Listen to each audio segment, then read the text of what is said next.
వ్యవస్థను అదే విధంగా 156 ఎకరాలలో ఈ యొక్క గ్రీన్ బెల్ట్ అంటే హరితకాలకి వాళ్ళ చదువును బట్టి స్తోమతను బట్టి కూడా మంచి ఉద్యోగాలు కల్పిస్తారని వాళ్ళకి ఏదైనా స్కిల్ మాట్లాడండి. మనం మళ్ళీ రికార్డ్ చేసింది పంపించాలి సార్. మాది యాగర్చిల గ్రామం, దేవనపల్లి శివకుమార్ సార్ నా పేరు.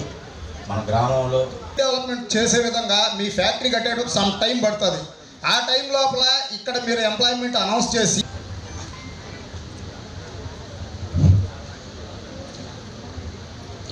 ఈ ప్లేస్లో ఉన్న 2772 ఎకరాల భూమిని మీ అందరూ ఇక్కడ ఉన్న చుట్టూ విలేజర్స్ అందరూ ఇచ్చారు. మీ ఇచ్చిన భూమికి ఈరోజు ఒక మంచి ముందుకి వెళ్ళడానికి అవకాశం ఉంది. ఈరోజు ఏం జరుగుతుంది అంటే ఇఫ్కో ఎస్సీజెడ్ రాబోయే రోజుల్లో ఇక్కడే కంపెనీస్కి ల్యాండ్ అలాట్మెంట్ చేయడం జరుగుతుంది. కొన్ని companies green category, orange category, red category అలా డివిజన్లో ఉంటుంది. సో రాబోయే రోజుకి కంపెనీ వచ్చినప్పుడు ఫస్ట్ వాళ్ళు ఎన్వైరన్మెంట్ నుంచి పర్మిషన్ తీసుకోవాలి. సో ఫస్ట్ ప్రపోజల్ అదే. ఈ రోజు రాబోయే రోజుల్లో వాళ్ళు మంచి మంచి కంపెనీస్కి ఈ ఏరియాకి అభివృద్ధి చెందాల్సింది విషయం ఉంది కాబట్టి అట్లాంటి కంపెనీస్కి భూమి ఇవ్వడం జరుగుతుంది. ఆల్రెడీ 2 కంపెనీస్ వాళ్ళకి అప్రోచ్ అయిపోయారు. అప్రోచ్ అయిన తర్వాత ఇక్కడ ఎథనాల్ ఫ్యాక్టరీ. ఇప్పుడు ఎథనాల్ ఫ్యాక్టరీ అంటే సింపుల్గా చెప్పాలంటే ఇప్పుడు భారతదేశంలో మీరు గతంలో పెట్రోల్ కానీ డీజిల్ కానీ మాత్రమే వాడతారు. కానీ ఇప్పుడు కొత్త టెక్నాలజీ ఏం వచ్చింది అంటే ఈ పెట్రోల్ డీజిల్లో కొంత శాతం ఈ బ్రోకెన్ రైస్ అంటే మన ఇంటిలో ఈ దీనికి పార్ట్స్ ముక్కలు ఆ రైస్ లేకపోతే మీజ్ అట్లాంటి దాంట్లో మామూలుగా మనం తినను వదిలేస్తాము. ఆ రైస్ కానీ ఆ మేజ్ నుంచి కూడా ఎథనాల్ తయారు చేసుకోవచ్చు. ఆ ఎథనాల్ తయారు చేసిన తర్వాత ఈ పెట్రోల్ డీజిల్ ఎస్సచ్ మీకు అందరికీ తెలుసు మన భారతదేశంలో పెట్రోల్ డీజిల్ ఉండదు.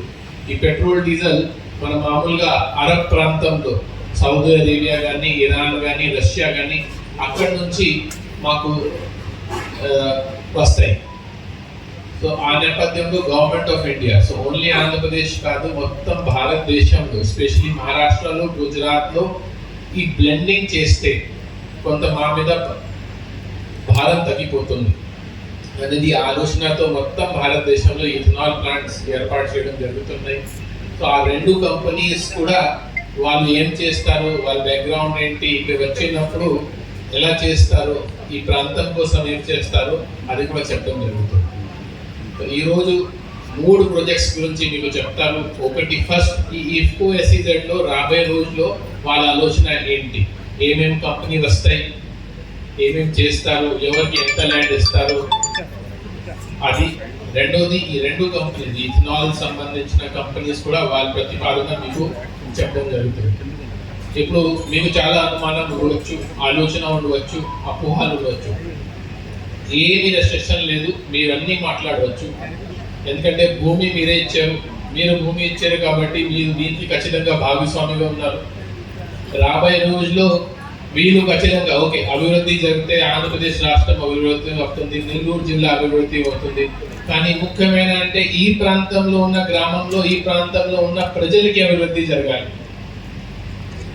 అంటే మీకోసం వాళ్ళు ఏం చేస్తారు, ఏ జాబ్స్ మీకోసం చేయగలుగుతారు. మొత్తం 2776 ఎకరాల మన ఇండస్ట్రియల్ పార్క్. మనం అందరం ఎప్పటి నుంచో ఇక్కడ ఇండస్ట్రీస్ కోసం ఎదురు చూస్తున్నాము. ఆయన చెప్పినట్టుగా వివిధ కారణాల వల్ల ముందుకు వెళ్ళలేదు. బట్ ఒక నెల క్రితం చీఫ్ మినిస్టర్ గారి ఆధ్వర్యంలో కేబినెట్ అప్రూవల్ వచ్చిన తర్వాత ముందడుగు వేయడం మొదలుపెట్టాం.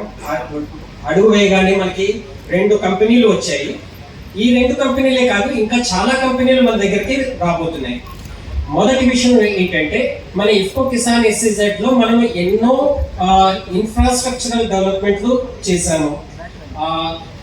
ఏదైనా ఇండస్ట్రీ రావాలంటే నీటికి కానివ్వండి, అలాగే మన కరెంట్ పవర్కి కానివ్వండి, అలాగే మౌలిక ఫెసిలిటీస్ అందరికీ అందుబాటులో ఉండాలి. వాటిని అన్నిటినీ తయారు చేశాము, ఇంకా చేయాల్సి ఉంది.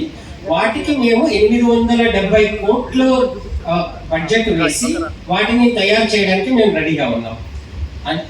ఈ ఇన్వెస్ట్మెంట్ బేసిస్ మీద కొత్తగా ఇక్కడ రకరకాల ఇండస్ట్రీస్ వచ్చే ఆస్కారం ఉంది.